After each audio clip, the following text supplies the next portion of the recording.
월요일 아침 송원재 TV 시작하겠습니다. 월요일 아침부터 굵직굵직한 뉴스들이 쏟아지고 있습니다.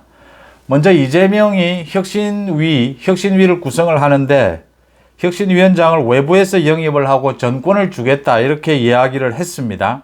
그런데 조금 전에 최고위원회의에서 혁신위원장 외부에서 영입하는 사람으로 이래경 다른 백년 명예이사장입니다. 뭐 이런 시민단체인데 골수 좌파 운동권 출신이고 이재명과 아주 가까운 사람입니다.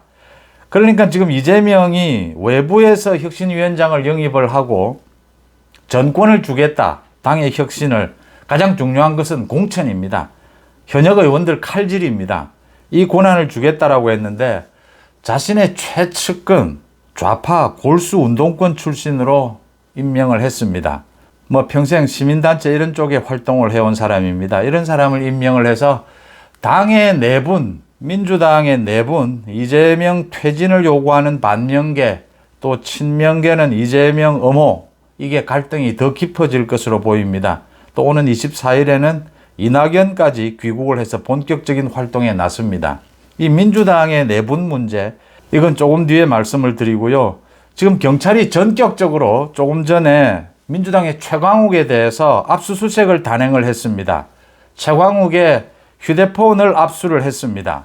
최광욱이 한동훈 장관의 인사청문회 개인 자료가 모두 유출이 된 것, 이게 MBC 이면주 기자를 통해서 유출이 돼서 이면주 기자에 대해서 압수수색을 했습니다, 경찰이. 그런데 최광욱이 유출시켰다라고 하는 겁니다. 그러니까 지금 최광욱이 국회 법사위원입니다. 최광욱이 법사위원으로 있으면서 지난해에 한동훈의 인사청문회를 하면서 그 인사청문회 자료를 몽땅 MBC의 이면주 기자에게 넘겼고, 이 MBC의 이면주 기자가 민주당의 관계자인 사람에게 이 자료를 넘겼고, 이 민주당 관계자인 이 사람이 서울 강서구 의원인 무소속인 김민석 의원에게 이 자료를 넘겼다. 그래서 이 무소속인 김민석 의원이 이게 개인정보 유출이다라고 해서 이 고발을 한 부분입니다. 개인정보보호법 위반입니다. 이 부분에 대해서 경찰이 이면주 기자에 대해서도 압수수색을 했고 국회에 대해서도 압수수색을 했습니다. 가장 중요한 것은 이 국회의 인사청문회 자료가 어떻게 해서 MBC 기자에게 넘어갈 수 있었느냐. 이 부분이 가장 중요합니다. 그 다음 이제 MBC 기자가 다른데 이제 정보를 유출시킨 것인데 그 핵심 인물이 최광욱이었다라고 하는 겁니다. 그래서 경찰이 이 혐의를 잡고 최광욱에 대해서 휴대전화를 압수수색했습니다. 최광욱에 대한 모든 혐의가 이제 드러날 것으로 보입니다. 그러니까 한동훈 장관에 대해서 인사청문회를 하고 뭐 굉장히 자세한 내용입니다. 인사청문회 자료니까 부동산 매매 계약서 뭐 이런 부분들입니다. 이 자료를 최광욱이가 MBC 이면주 기자에게 넘겼고 이면주 기자가 민주당의 모 인사에게 넘겼다. 이 민주당의 모 인사가 무소속인 강서구 의원인 김민석에게 넘겼다. 그런데 김민석이 이 자료를 받아보니까 이게 개인정보보호법 위반에 걸리는 부분이었다. 그래서 고발을 했고 경찰은 전격적으로 국회, 이면주 기자, 그 다음 최광욱에 대해서 압수수색을 한 겁니다. 최광욱이 국회의원, 국회 법사위 위원이면서 이렇게 장관의 인사청문회 자료를 기자에게 넘겨주는, 이렇게 기자에게 몽땅 넘겨주는 이런 짓을 저질렀다라고 하는 겁니다. 이건 최광욱이 뭐 또 한 건 완전히 걸려든 것으로 보입니다. 이 MBC의 이면주 기자는 소위 윤석열 대통령의 그 바이든 날리면 이 사건을 보도를 해서 고발이 된 상태입니다. 언제나 문제가 되고 있는 이 이면주 기자에게 이 자료를 넘긴 사람이 도대체 누구냐? 이게 가장 큰 관심이었는데 그게 최광욱이었다. 역시 넘길 만한 사람이 넘겼다. 최광욱이 걸려들었다. 압수수색을 당했다라는 소식 전해드리고요. 다시 민주당 혁신위로 가겠습니다. 이게 그러니까 보름을 질질 끌었습니다. 이 혁신위를 의원총회에서 혁신위를 구성하기로 결의를 했습니다. 모두 친명, 이재명도 받아들였습니다. 어쩔 수 없는 겁니다. 이걸 받아들이지 않으면 이제 이재명은 가장 큰 약점이 제2체포동의안이 넘어오게 되면 비명 반명에서 이탈표가 생기면 이재명은 구속될 위기입니다. 그래서 이재명이 받아들였는데 이재명이 이걸 받아들이고 난 다음에 이걸 어떻게 처리를 하느냐. 말 그대로 혁신위에 뭐 전권을 넘기고 혁신위원장을 이재명과 통하지 않는 사람으로 하게 되면 이재명은 쫓겨나는 겁니다. 지금 이재명의 비명반명이 이야기하는 것은 이재명으로 총선 치를 수 있겠느냐. 이재명에게 공천권 못 맡긴다. 이선으로 물러나라 최소한. 이 이야기를 하고 있는 겁니다. 그렇게 하지 않으면 체포동의안이 넘어오면 이재명 영장실질심사에 갈 수밖에 없다. 체포동의안 통과시킬 수밖에 없다. 그러면 이재명은 구속될 가능성이 높습니다. 이걸 이재명이 어떻게 이 위기를 극복하느냐. 그동안 이 혁신위를 둘러싸고 갈등이 계속되면서 다른 걸로 계속 갈등을 빚었습니다. 이제 밀고 당기기 경쟁이었던 셈입니다. 그러니까 개딸 가지고도 부딪혔습니다. 개딸과 손절하라라고 하니까 이재명이 손절 못하겠다라고 분명하게 한 것이고요. 오히려 개딸과 손절하라라고 주장하는 이원욱에 대해서 공격을 하기도 했습니다. 그 다음 뭐 상임위원장으로도 맞부딪혔고 여러 곳에서 지금 충돌이 됐습니다. 혁신위원장을 외부 영입하느냐 내부에서 뽑느냐. 혁신위원장을 내부에서 뽑으면 뭐 혁신위를 만들 필요가 뭐가 있느냐 이런 이야기가 나왔습니다. 이재명이 오늘 최고위원회의에서 혁신위원장으로 이래경 다른백년 명예이사장입니다. 평생 시민단체 뭐 이런 곳에서 활동해온 골수 좌파입니다. 운동권 출신입니다. 이 이래경을 임명하겠다라고 했습니다. 그러면서 전권을 위임하겠다라고 했습니다. 전부 말뿐입니다. 이게 지금 이재명의 쇼입니다. 그러니까 이 위기를 또 넘어가 보자. 위기를 모면해 보자. 이재명이 결국은 끝까지 포기할 수 없는 것은 이 당권과 공천권입니다. 그리고 내년 총선을 자기 이름으로 치르겠다라고 하는 겁니다.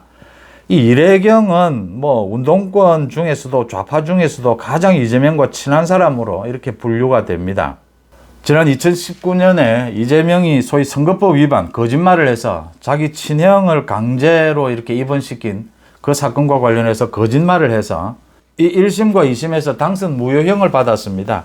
이게 대법원까지 가서 무죄로 뒤집어졌는데 그 소위 재판 거래로 인해서 거래 혐의가 있습니다. 이 당선 무효형을 받자 이 이래경이 났습니다. 이래경이 나서서 이재명 구하기, 경기도지사 이재명 지키기, 범국민대책위원회를 구성하자고 제안하고 나섰던 사람입니다. 그러니까 가장 뭐 이재명과 친한 사람입니다. 친이재명입니다. 이재명이 지금 정권을 혁신위에 넘기고 혁신위원장도 외부에서 영입하겠다. 그래서 이 비명 반명계의 요구를 모두 받아들이겠다라는 식으로 했는데 내용은 혁신위원장도 자기 최측근으로 외부 인사를 임명을 하고 지금 전권을 넘기겠다라고 했는데 이렇게 되면 지금 혁신 내용을 가지고 옥신각신하고 있는데 혁신 내용 뻔해집니다. 반명, 비명 죽이기입니다. 최소한 이재명은 자신과 친명을 지키는 그 다음 비명, 반명과의 타협 이렇게 해서 지금 또 소나기를 피해보자 이런 걸로 읽힙니다. 얼토당토 않게 이렇게 이래경이라고 하는 사람, 이 이래경을 혁신위원장으로 임명하겠다라고 밝히면서 민주당의 갈등은 더 깊어질 것으로 보입니다. 24일 이제 이낙연이 귀국을 합니다. 본격적인 활동에 나서겠다라고 밝혔습니다. 지금 비명 반명의 구심점이 없다. 현실적으로 이낙연 밖에는 없지 않느냐. 이재명에 맞서서 이 부분을 해결할, 대항할. 그러니까 지금 민주당의 가장 큰 개파는 친문입니다. 문재인이 가장 큰 영향력을 미치고 있습니다. 그런데 문재인이 현실적으로 나설 수 없기 때문에 이낙연을 구심점으로 해서 비명 반명, 또 이낙연이 문재인과 소통을 할 것이다. 결탁을 할 것이다. 이렇게 보입니다. 그런 상황에서 이재명이 내놓은 카드입니다. 혁신위의 권한을 위임하고 이렇게 위임한다라고 했는데 이 부분이 또 잘못되면 혁신위원들도 현역 의원은 거의 임용하지 않겠다. 전부 외부 인사로 하겠다 이랬는데 여기에 내용이 전부 받아들이겠다 했는데 혁신위에서 결의하는 내용은 최고위원회의에서 그럴 수도 있습니다. 이런 안전장치도 마련해 두었고 또 그것도 믿을 수가 없어서 자신의 최측근인 이래경을 혁신위원장으로 임명하겠다라고 했습니다. 이제 이재명과 이 친명과 문재인, 이낙연, 소위 비명반명계의 공천을 둘러싼 갈등이 본격화될 것으로 보입니다. 물밑에서 대야합을 할 수 있느냐? 아니면 갈등이 더 불거져서 공천을 둘러싸고 완전히 충돌을 하느냐? 이 문제입니다. 이재명은 이렇게 지금 소나기는 피해보자라고 이 눈 가리고 아웅하는 겁니다. 이 쇼를 하는데 비명반명 쪽에서는 이런 혁신위를 믿을 수 있겠느냐? 당장 반발이 나올 것으로 보입니다. 이재명은 그러니까 앞으로 굵직굵직한 이재명이 넘어가야 될 굵직굵직한 산이 여러 개가 남아 있습니다. 총선을 이재명 이름으로 치른다 하더라도 첫째, 자신에 대한 제2체포동의안입니다. 이게 넘어올 경우에 비명반명계는 언제나 이재명을 위협하고 있습니다. 체포동의안을 통과시킬 수 있다. 말이 그렇지 구속되고 나면 당대표직을 유지하기는 어렵다라고 하는 것입니다. 이재명은 버티려고 하겠지만 그 다음 이제 공천을 놓고 결국은 이 170명이나 되는 이 민주당 현역 의원 이게 지금 국회를 좌지우지하고 국회 폭력을 행사하고 있지만 공천에서는 어마어마한 부담입니다. 현역 의원들을 잘라낸다라고 하는 게. 그래서 지금 문제가 더 커지는 건데 이 현역 의원들을 결국은 잘라내야 하는데 친명을 자를 수는 없다. 비명반명을 자르게 되면 당이 쪼개질 수도 있다. 공천을 못 받은 의원들은 결국은 뭐 탈당밖에는 길이 없습니다. 당이 쪼개질 이 위기를 맞을 수 있다. 공천을 어떻게 해서든지 문재인, 이낙연 등등과 야합을 해서 넘긴다 하더라도 이재명의 민주당의 지지율입니다. 이재명의 민주당의 지지율이 20%대 또 초반으로 떨어지게 된다면 이재명의 이름으로 총선을 치를 수는 없다. 또 올 연말쯤입니다. 이재명 퇴진 이야기가 나올 수밖에 없습니다.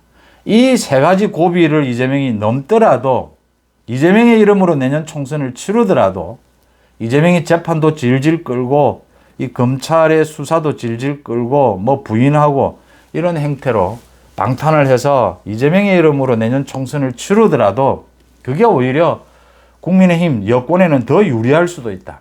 소위 애매한 겁니다. 이재명 개딸을 지금 내세우는 겁니다. 이재명은 뭐 개딸을 내세워서 이 위기들을 돌파해 보겠다라고 하는 뭐 그런 계산입니다. 개딸 논쟁이 벌어졌을 때도 이재명이 적극적으로 개딸 논쟁을 불러일으키는 이원욱이나 이런 의원들을 공격하고 나선 이유는 결국 이재명의 생명 유지 버티기에는 개딸밖에 없다. 개딸을 가지고 내년 총선을 치른다. 그렇게 되면 이재명의 민주당은 애매하게 망하는 겁니다. 이게 그러니까. 이재명이 아닌 비대위를 간다든지 이재명을 2선으로 물린다든지 이게 오히려 국민의힘으로서는 부담이지 이재명으로 내년 총선을 치르면 이재명의 민주당은 망할, 애매하게 망하는 그러니까 170석을 이야기를 합니다. 국민의힘이 여권이 170석을 획득하는 그래서 민주당이 애매하게 폭망하는 이런 상황이 올 수도 있다. 이재명이 앞으로 넘어야 할 산은 더 크다.